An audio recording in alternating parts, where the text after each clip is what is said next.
First of all,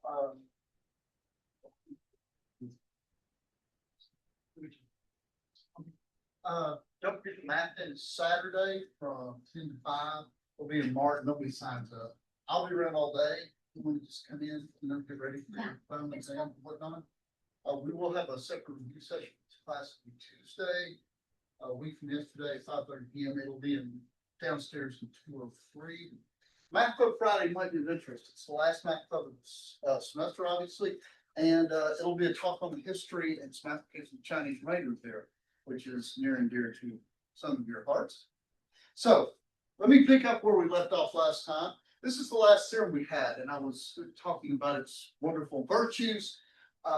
It says, as far as the principal ideal domain, respectively, as far as the Noetherian domain, this is true if and only if each prime ideal of R is principal, or in the Noetherian case, you have prime ideals generated.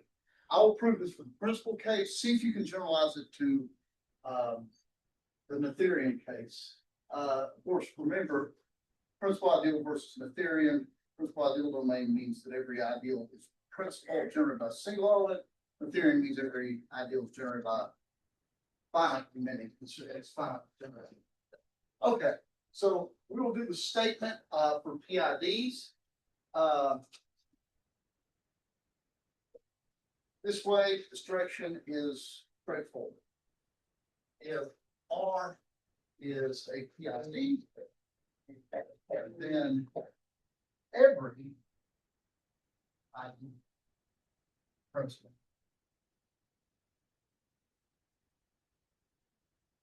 So all prime ideals.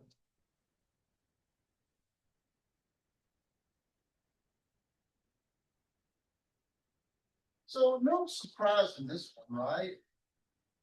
There's no big whoop to do here. The interesting thing is the other direction. That is to say, if you know that all the prime ideals are principal, that's enough to say every ideal is principal. So in other words, this class of domains depends. You can check the prime ideals in this group.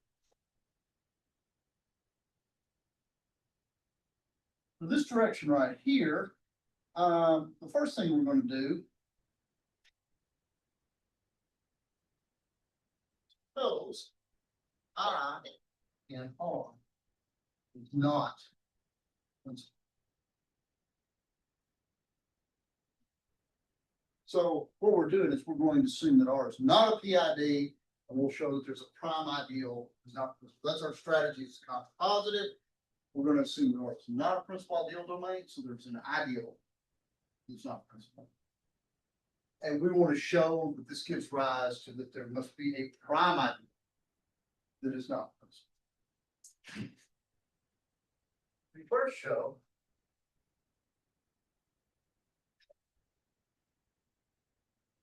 there exists an ideal in R that is maximum with respect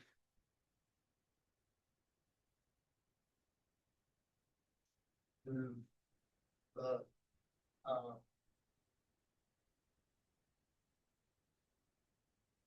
being not principal.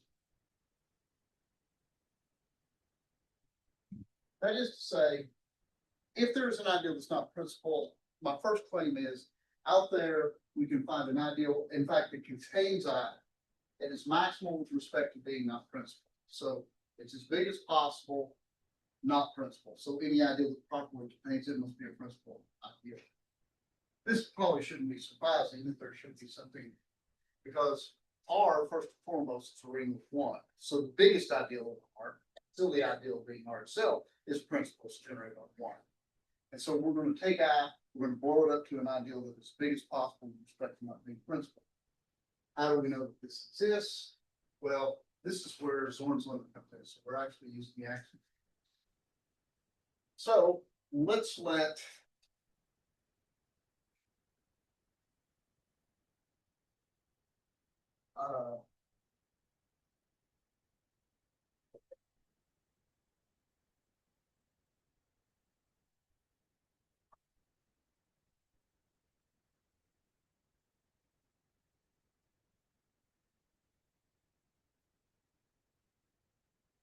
and I'll say this.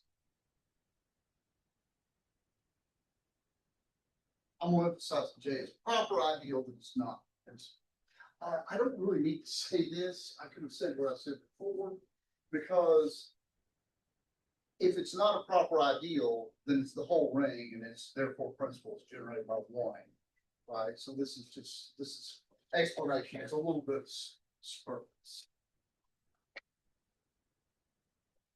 Okay, so I'm going to look at this collection of ideals. These are the collection of ideals that contain I and not principles. The first thing is, what I always like to do in these kind of problems is make sure that I'm not doing nothing, right? I don't want to stand up here proving theorems about the empty set. So my first claim is gamma is not it. Can anybody name an element of gamma?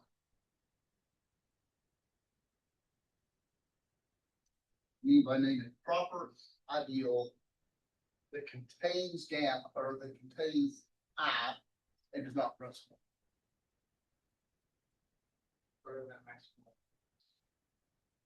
We don't want it. Well, let me make this clear. We don't know, that's right, we're showing it. We don't know it's here. And let me also make the point that this ideal that we have may not be a maximal ideal. It is only maximal with respect to the property of not being principal. Yeah, right. Okay, so back to the question at hand. Can anybody name an element of gamma? So I need an ideal that contains I, is proper, and is not principal. Put it to the simple first.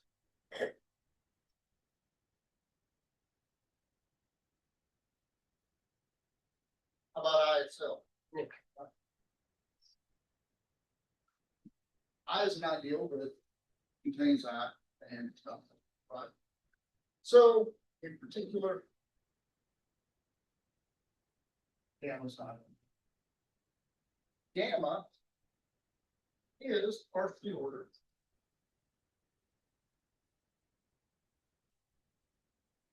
by function.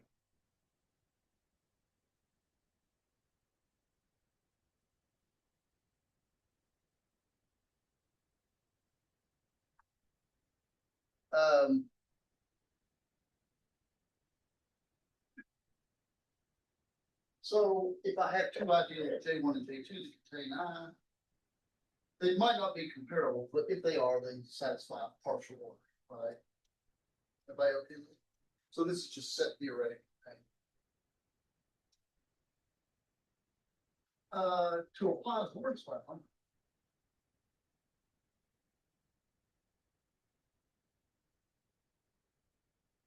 I want to show this element, or I'm sorry, the set gamma has a maximal element, right?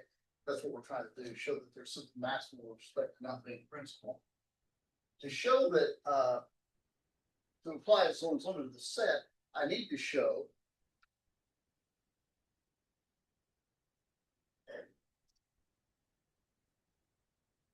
every chain in gamma has, and then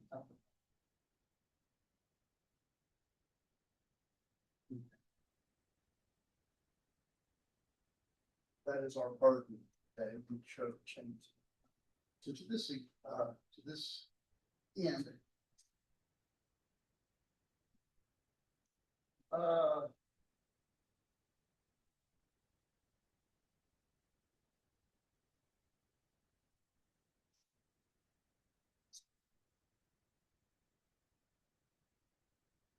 so suppose I have a chain of gamma. So so this is just a collection of these I alphas that live in gamma. So what does it mean for them to be a chain?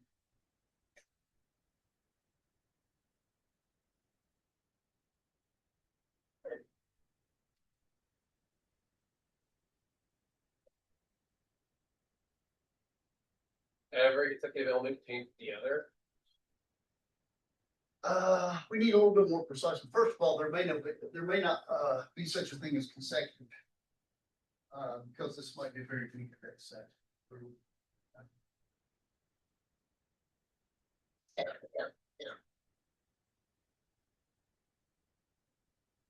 If I alpha, beta are in this chain. So if I select two of these ideals out here, what must be true? You can compare them. One of them contains the other.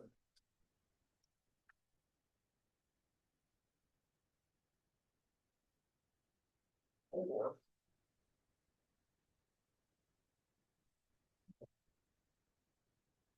one of those two must happen, right? One of them. That's what it means. A chain is a totally ordered subset of or partial orders. So if I pick two of these out of random, what? Okay, now to apply this limit, I need to show that this chain has an upper bound. Anybody got a recipe for finding this upper bound?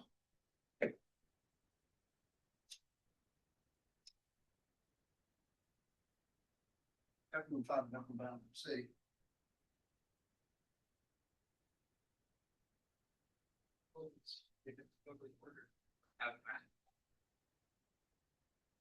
Yeah, the reals are totally ordered. There's no maximum real number.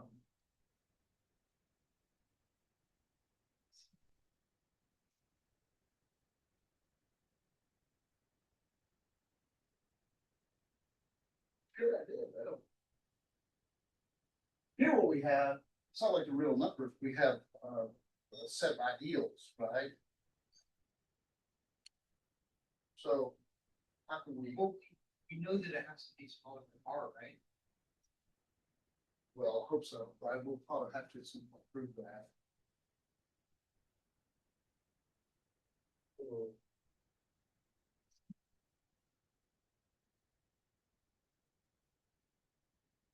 And it's big enough to bound this collection of ideals. You know, maybe the union of all the elements together. There we go, there's the cowbell.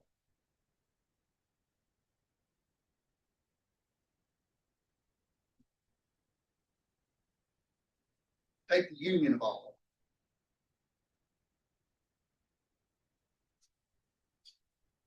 Certainly, the union of that mess contains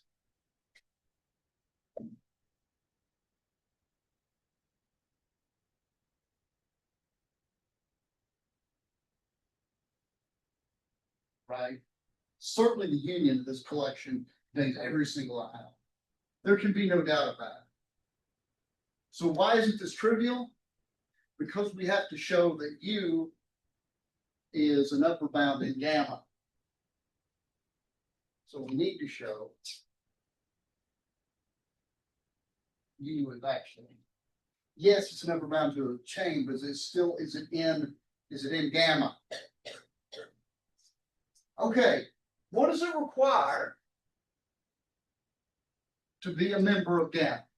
What does it require? It's a proper ideal and it's not principal. One more thing. It also must contain I. Okay, must contain. Okay.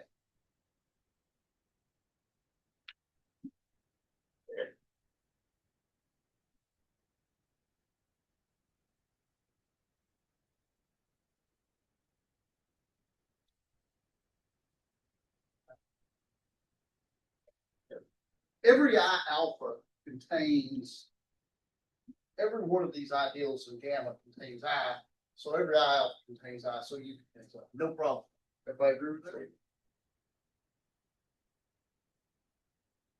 The tricky part That's proper ideal. is this an ideal? Your example about the real numbers, right? That's totally ordered. But what happens if you take the union of all real numbers? You don't get a real number, do you? Right? But here we're in one. Right? The union of these ideals is in fact an ideal. But there's something very important about it. Is it a proper ideal? We'll get to that in a moment. It's not principal. We'll get to that. I want it to be an ideal first. Right? Now, here's the problem. In general, unions of ideals do not have to be an ideal. Let me give you a simple example. Take the even integers as an ideal in the integers. That's all the even integers. Now take the ideal generated by three. So that's all the integers that are a multiple of three. Look at the union of that. Right? 2 is in there, 3 is in there, 2 plus 3 is 5, not in there. So I don't expect a union of ideals to be an ideal. There's something very special about this union. What's that? They're coming in, they're from a chain, so. That's it. This is coming for a chain. So you don't need Abraham Lincoln to hold this union together because X, let X and Y be.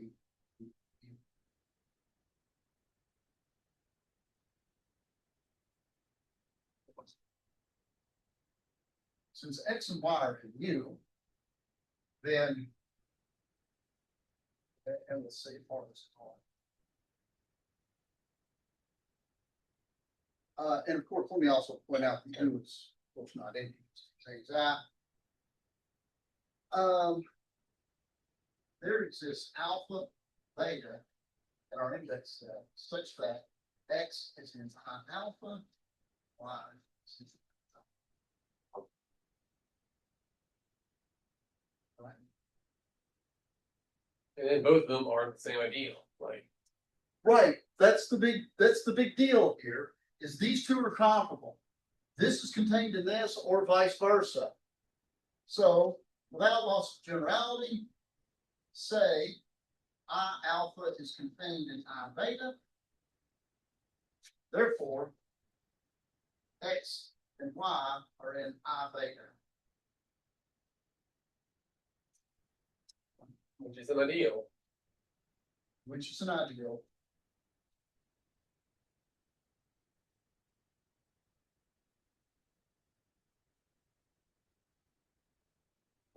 So U is an ideal. Because that's the ideal fraction. Right?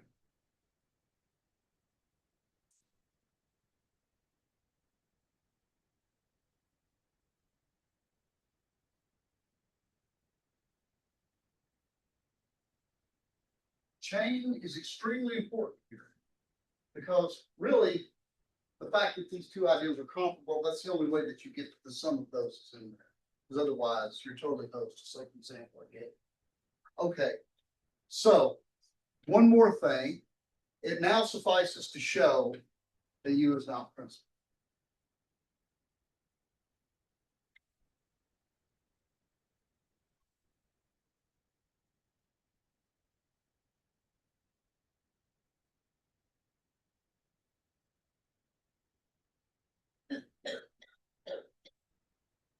Let me point out that if we show that U is not principal, it has to be proper as well. Because if it wasn't proper, then it's generated by one. It's therefore principal. So if we show that it's not principal, that eliminates the possibility of it being the entire ring as well. Right?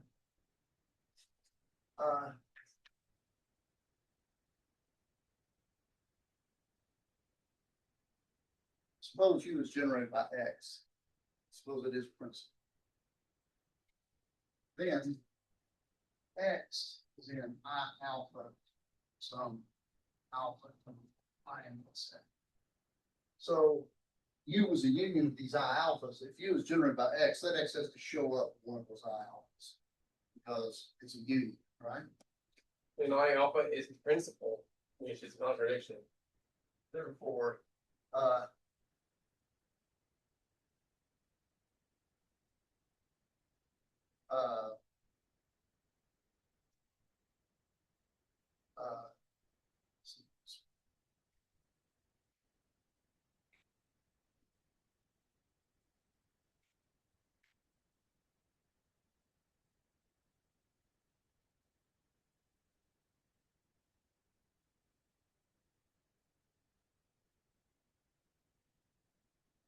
and this is a contradiction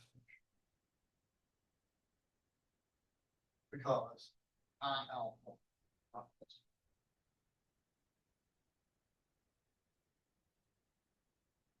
So by Zorn's law,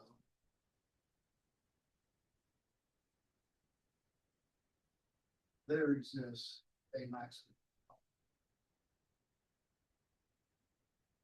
Okay. So. I can say. In an ideal. We'll call it P. That. Is maximum. With respect to nothing.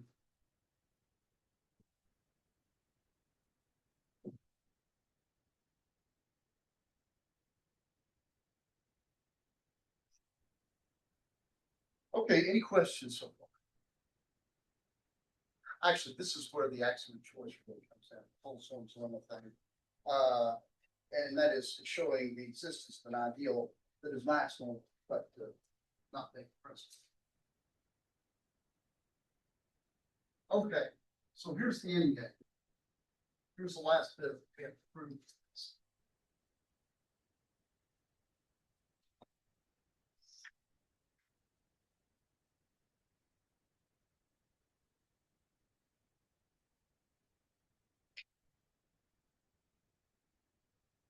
I now claim that this ideal that we have built using Zorn's limit, that is maximal with respect to the not principle, is in fact right. Again, let's go for a confirmation. If not, there exists A, B, and R, such that A, B, not in P, but product.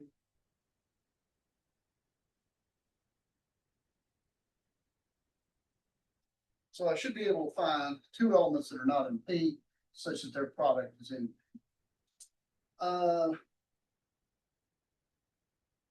Consider. This is a really cool article. Ideal A.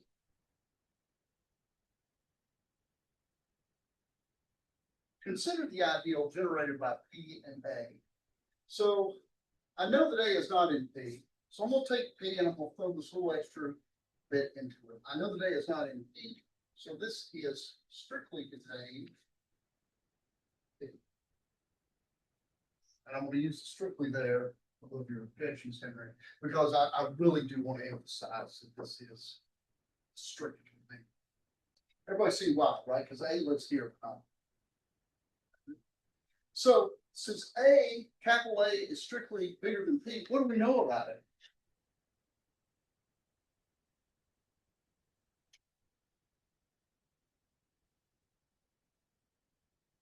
What was the big property that P has? It's maximal with respect to not being principal, So so. maximal with respect to not being principal. So since A is bigger than P, contains it, it has to be principal.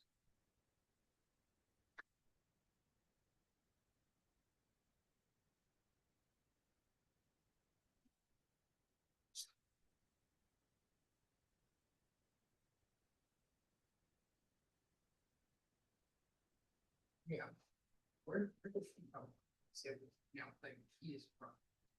This is the ideal. I missed it. I just missed that one. With this.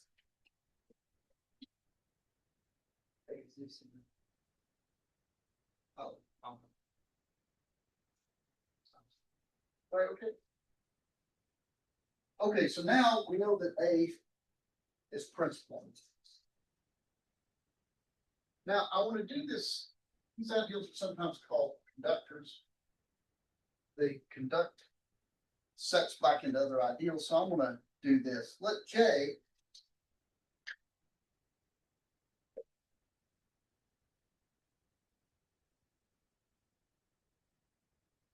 be the collection of everything in R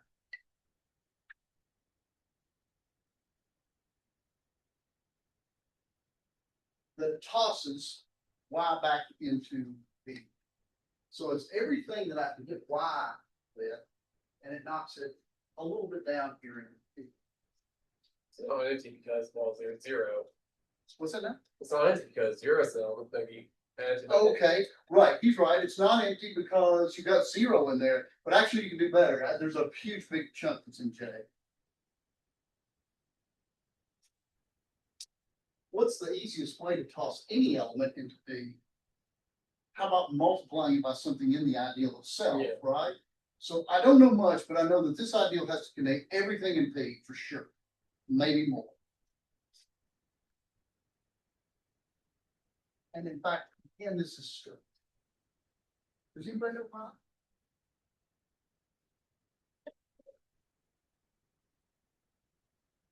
Because P isn't prime.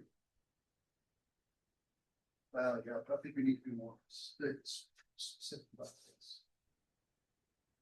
No, y is equal to,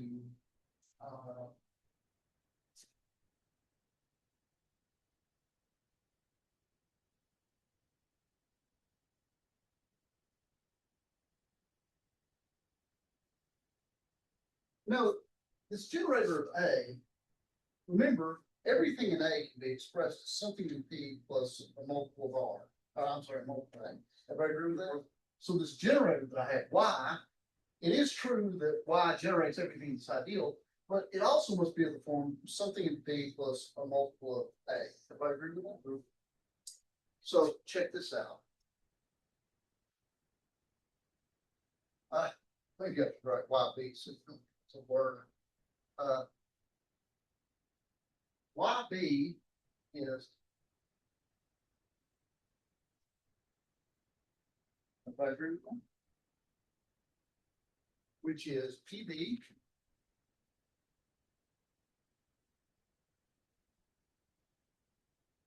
if I agree with that. This is in P. And so is AB, I assume.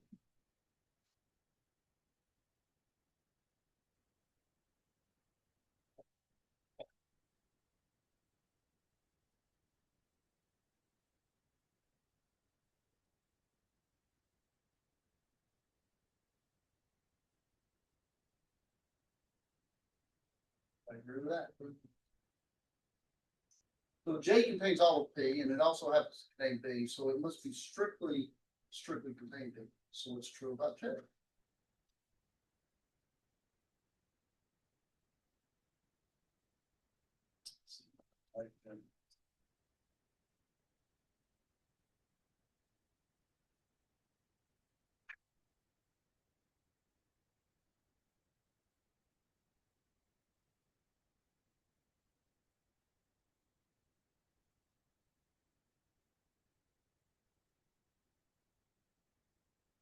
So J must also be principal, and I'll also say that it's generated by S.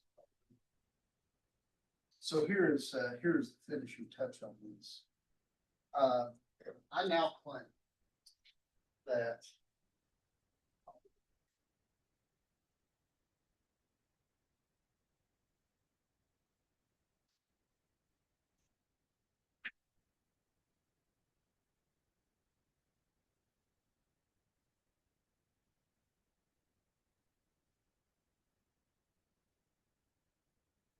the principal ideal generated by X and Y, this is the same as this. This is very easy to prove.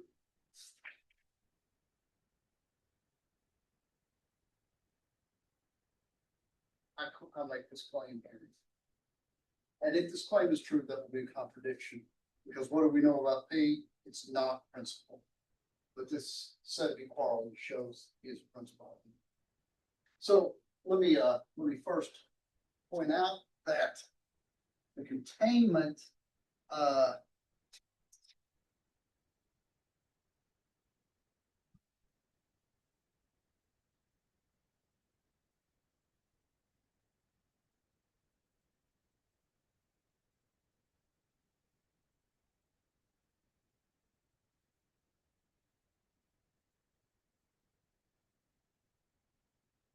JA is contained by the construction. If Z is in J and A, we'll say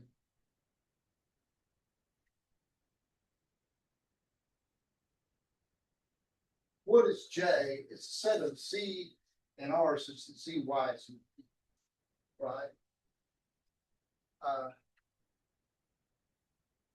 Since A is an A,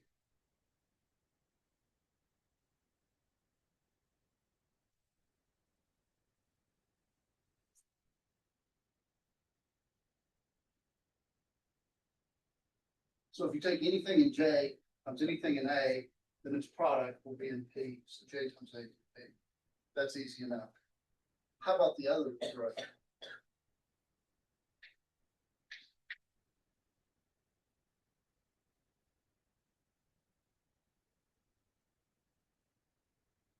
Let's uh,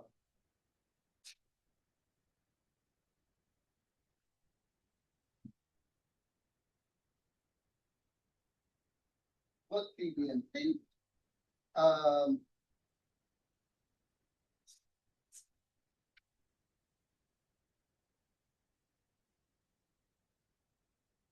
Let P be in, yes, How do we know, how do we know that X is still in J, or we just chose X? we just chose it. But I hope I didn't use X earlier. Okay. So let's let P be in P. Well, this is contained in A. So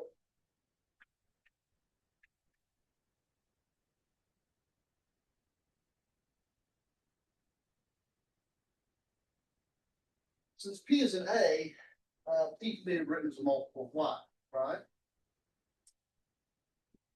So what we have is we have the equation.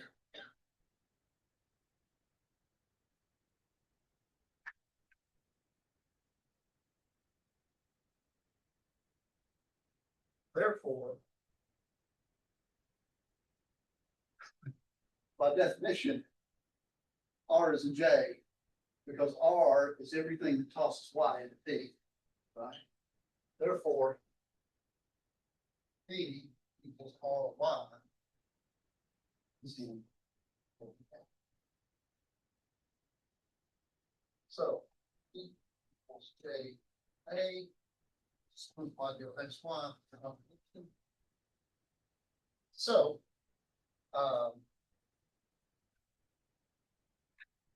we have that E.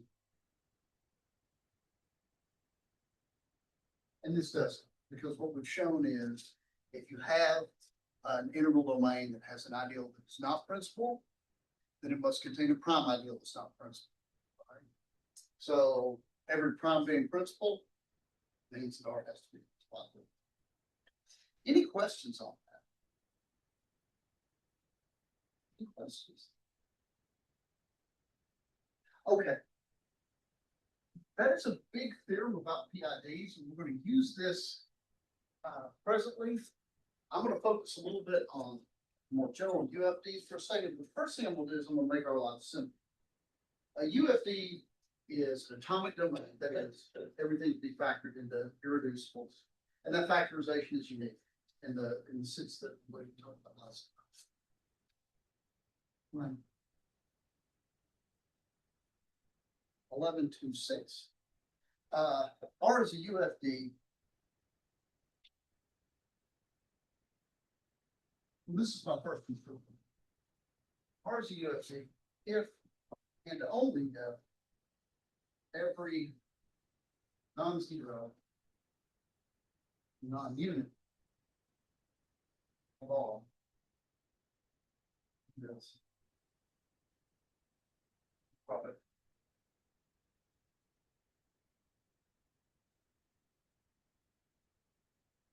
This is advancement in the following sense. If we replace the word irreducible by prime, we no longer have to say anything about uniqueness. Prime factorizations are automatically unique. That's what we'll dig out of this. It's limit.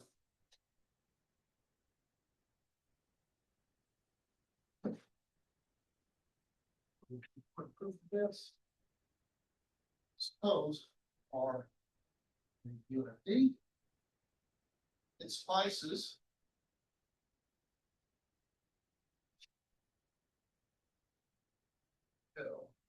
any irreducible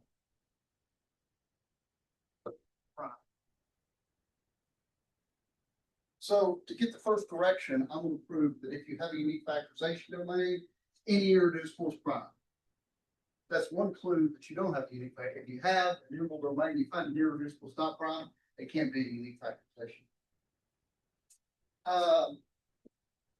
Let pi and r be irreducible. And suppose pi divides AB. We need to show that pi divides A or pi divides B. Well,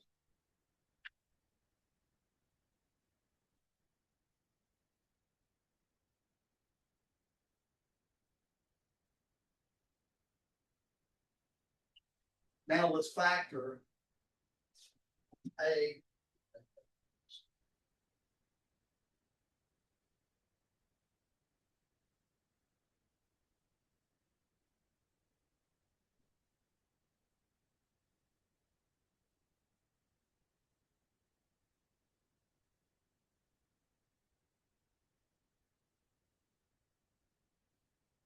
Suppose these are the irreducible factorizations. We're supposed just in factorization. Then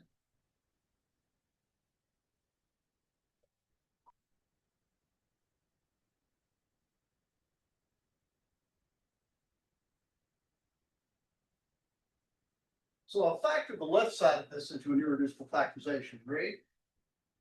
And I could factor this into an irreducible factorization, including the pi, right? I've left R, I didn't bother to factor R. But we're in a UFD, so that means any irreducible factorization is unique. So up to a unit,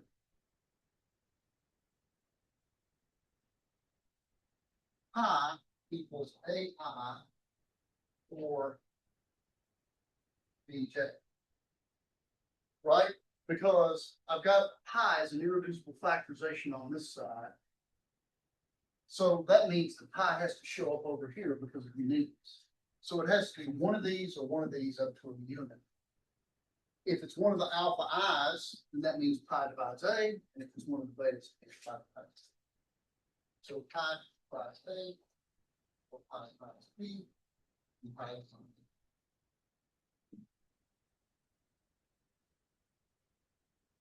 How about the other direction? Well, for the other direction, which is the interesting direction,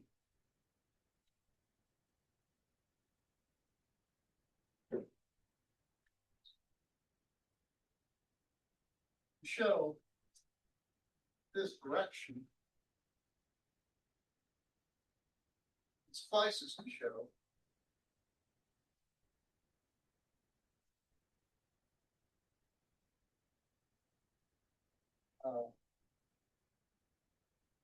that prime factorization B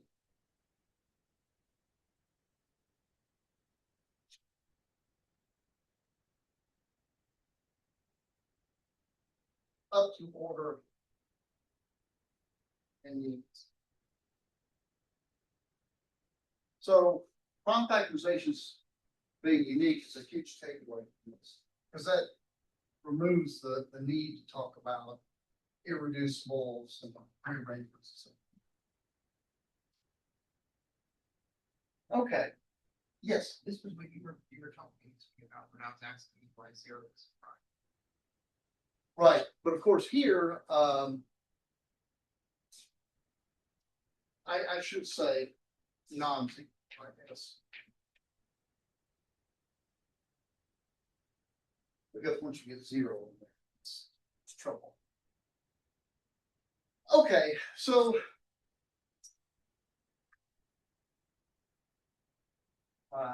induction on one. Okay.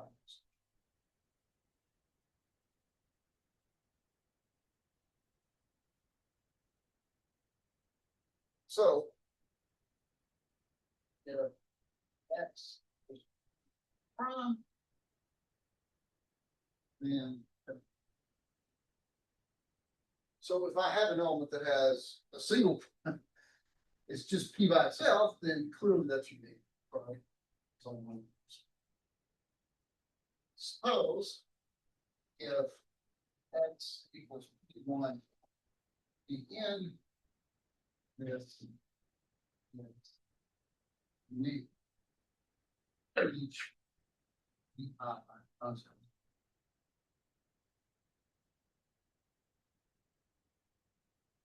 Now suppose.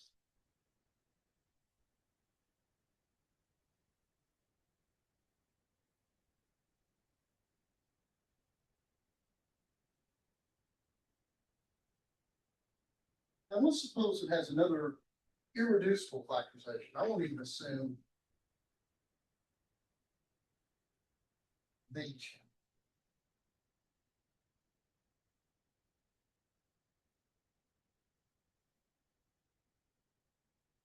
here I have a factorization of n plus one primes.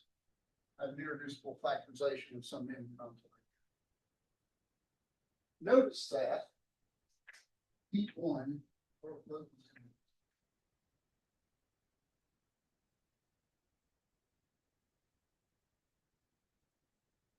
P1 divides this product here, or I'm sorry, Pn plus one divides this product. So as Pn plus one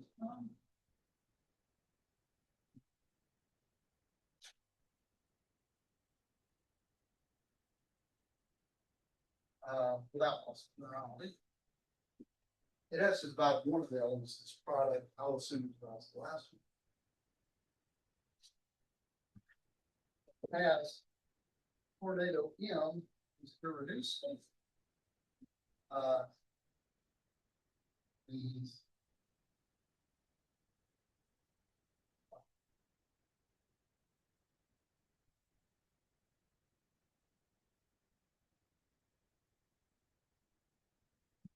so we have an irreducible divisible by a prime. That means this irreducible is something times that prime, and that something has to be a unit because this is irreducible. So now you can cancel.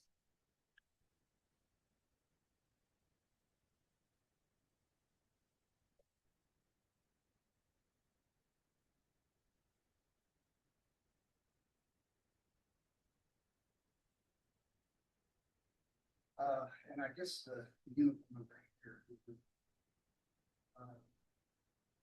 No, I'm not. Here. So by deduction is unique.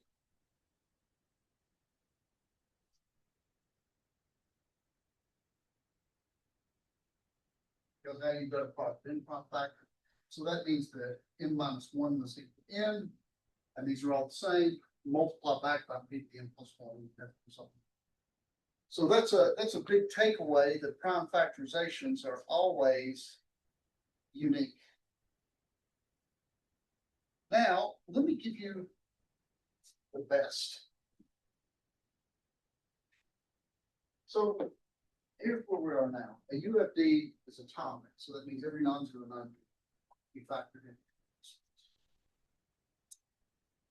Such that when you have two products of irreducibles that equal each other, the lengths of the two have to be the same, and basically you compare them up to units. We went a step further here, and this shows that all you really have to do is say it's a UFD if and only if everything can be factored into primes. The primes give you uniqueness automatically, and that's all you have to say. Here it is, the cherry on top. This one's the best one because it gives actually an ideal theoretic characterization of the UFD proposition.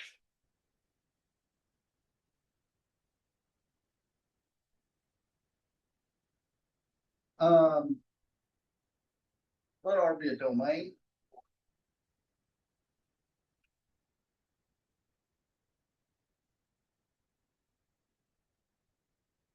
Following conditions are equivalent. One, R is a UFD. Two, effort, non-zero, prime. R a prime.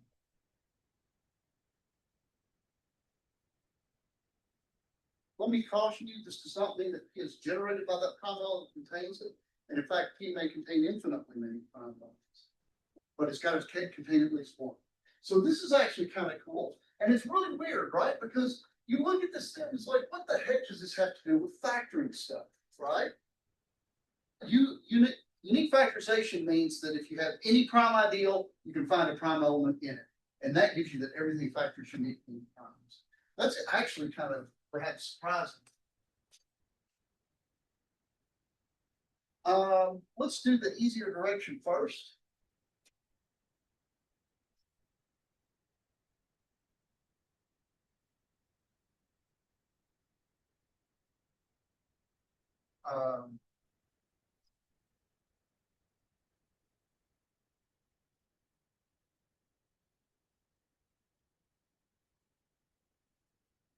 Okay, this part is kind of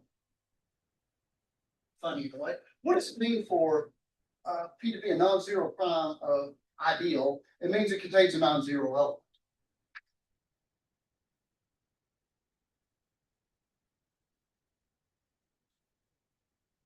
Anybody agree with that? Now, X is not zero, and since it's contained in that prime ideal, it's not a unit. And since this is a UFD, what can I do to any non-zero non-unit? I can factor it into primes, right?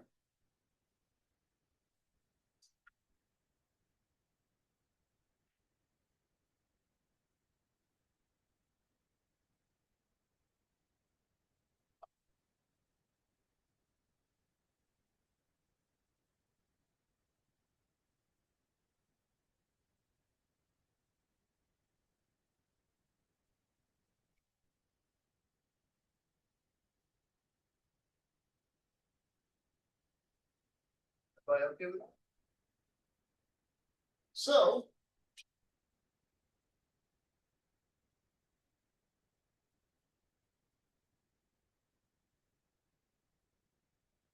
this product, P1 up to Pn, product of primes is in the ideal P because X is. And what do you know about a prime ideal? Well,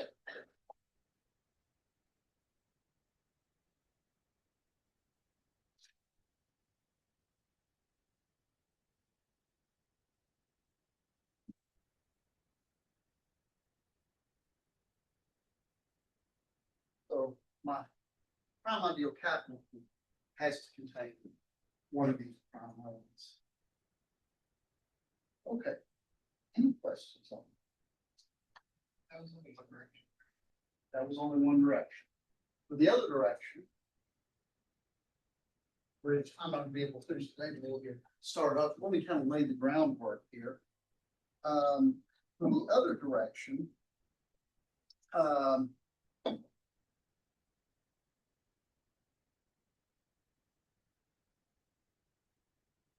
so suppose every non-zero prime ideal contains a non-zero prime element.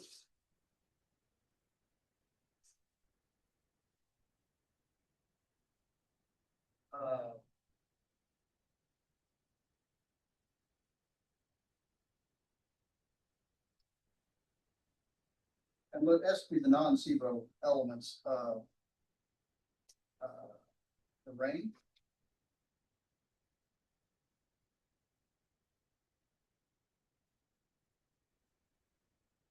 Suffices to show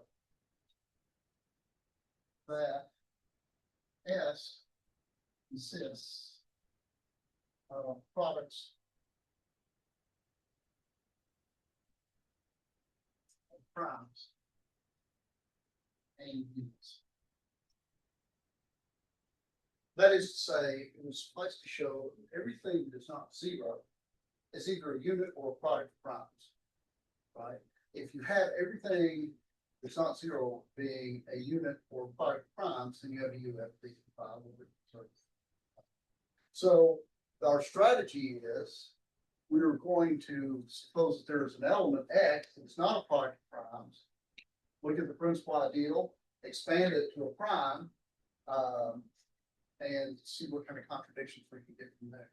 Think about how we might finish this, which we will next time. Any questions? Any questions? All right. Well, I will see you folks Yeah, on right. Friday.